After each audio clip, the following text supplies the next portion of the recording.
So many of us watched Harry and Meghan last night. The fallout continues this morning. Let's join our Ross in Los Angeles because, Ross, Oprah's actually been sharing more details from the interview. She's been doing interviews about the interview, hasn't she? Absolutely. I mean, this one's going to run and run, as you said. Lots of people watched it. There's something like 17 million out here, plus there's going to be all the add-ons on the streaming and all the rest of it. Yeah, more of that in just a moment. But on the, let's say, shall we say, the nicer side of things, their friend and photographer, Mr. Harriman, he's just put out the new family portrait on his Instagram, all celebrating International Women's Day yesterday. So that's a nice little bit there to get into this. But let's get to the other stuff. You know, we talked about this yesterday. We talked about the fact that, you know, I think a lot of people, especially in the business, we thought, you know, this 2-hour interview was going to be a lot of fluff and a lot of fill and all the rest of it. It wasn't. It was bombshell after bombshell after bombshell. We're now hearing that Oprah actually interviewed him for 3 hours and 20 minutes. That's why there's still a lot of stuff there. She was on CBS This Morning show. Gayle King, and you normally hear Gayle's name as in Oprah's best friend, but she's also one of the anchors of CBS This Morning. She was on with her, and they were talking about that whole bit as to who actually talked about the skin tone. And this is the interesting part. Two people are completely ruled out. I think most people probably know that by now, but here's the moment when Oprah talks about getting something out of Prince Harry. Lovely. Well, Ross, you're going to be back lots later with lots more. Thank you. Oh, I certainly am. And I mean, that interesting thing, isn't it? Is it really then you're just left with William, Charles, Camilla, Kate?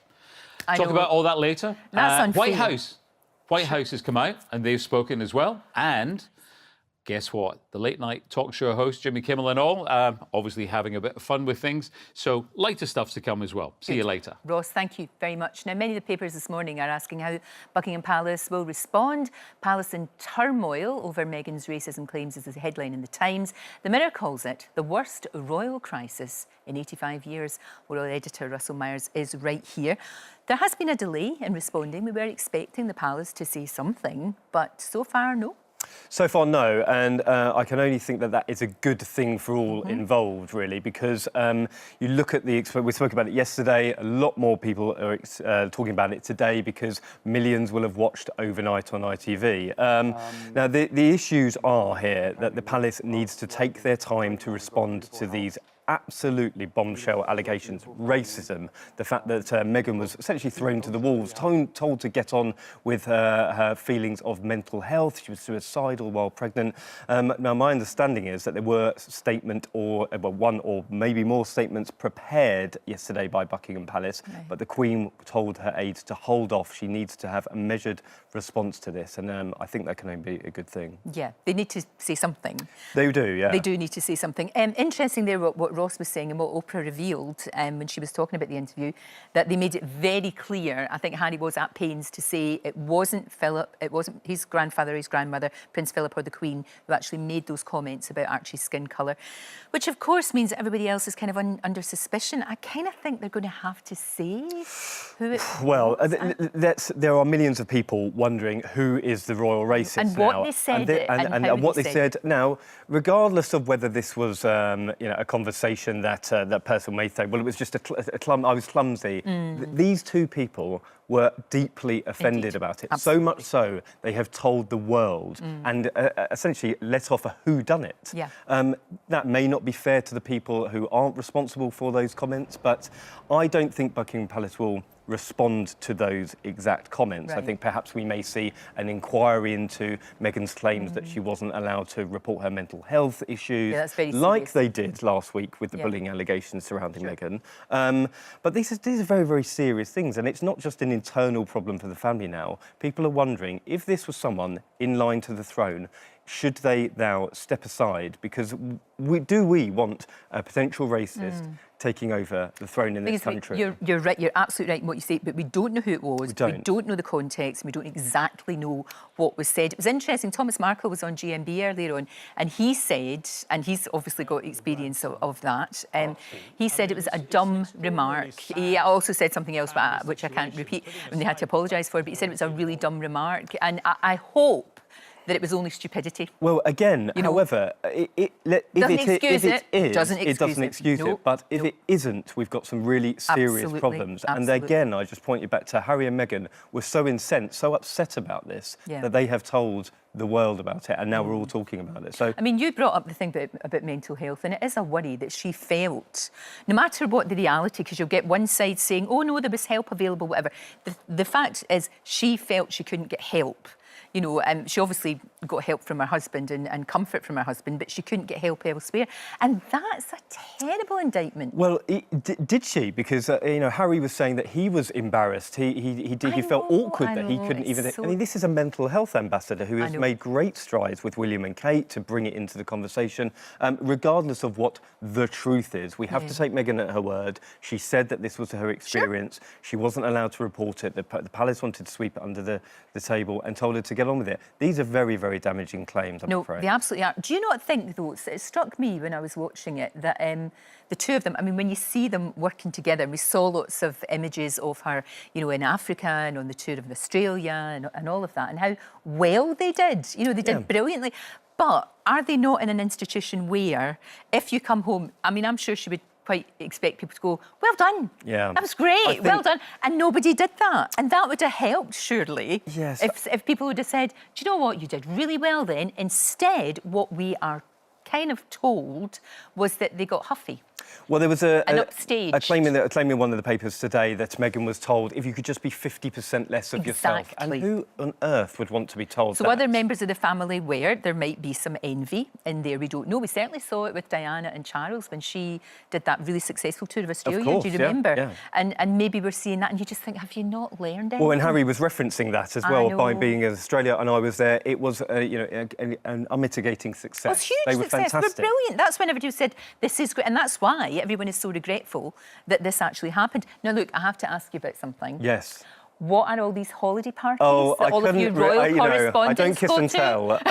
Now, this is... I was going, what? We have parties for all you guys? What's going on? This was the reference from Meghan saying that all the members of the press, indeed the tabloid media, are in cahoots with the royal family because we are being invited to a number of holiday parties. Well, my invitation must have been lost in the post because I haven't been going to such. However, there are sort of receptions, as you would have, again, the White House Correspondents' Dinner or a tour drinks reception.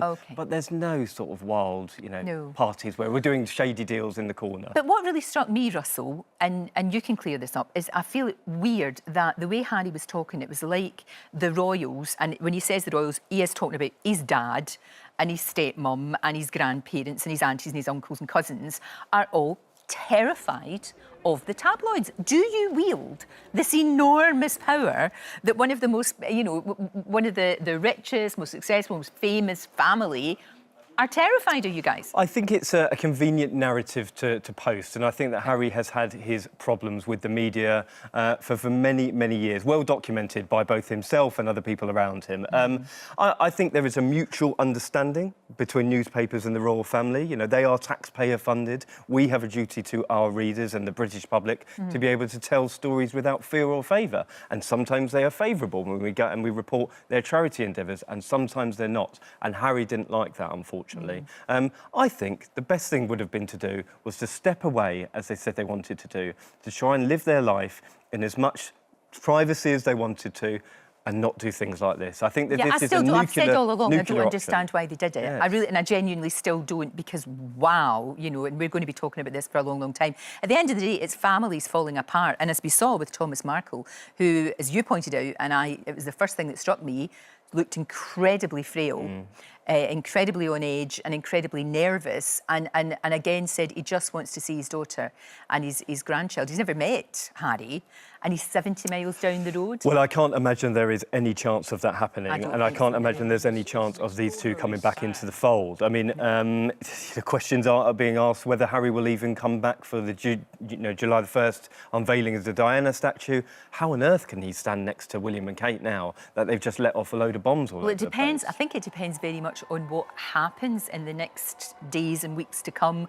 what the response is going to be from the palace. Because, you know, normally they don't say anything, No. Russell, as you know. They really don't. They might very privately say something to you guys or let it be known in some ways. But, you know, it'll be unprecedented if they do this great big giant statement. But I think they have to. Well, they will have to, and certainly there's an awful lot of hurt and distress going on at the moment. I think it's right to take the foot off the gas and say, OK, let's make a measured response to this. And one would assume we will get to that potentially later today after millions and millions more people are talking about it. It's just really sad. How many times have I said how sad it is? Of But I've been course. saying it since they It's a decided to step disintegration away. of a family, isn't it? It's just, yeah, exactly. It's it really is. Thank you for the moment. Thank you very much, Russell. And Russell's back later on. And if you missed last night's interview, Oprah with Meghan and Harry is available to watch on the ITV hub if you want to catch up with it. Right, Russell, loads, you can imagine.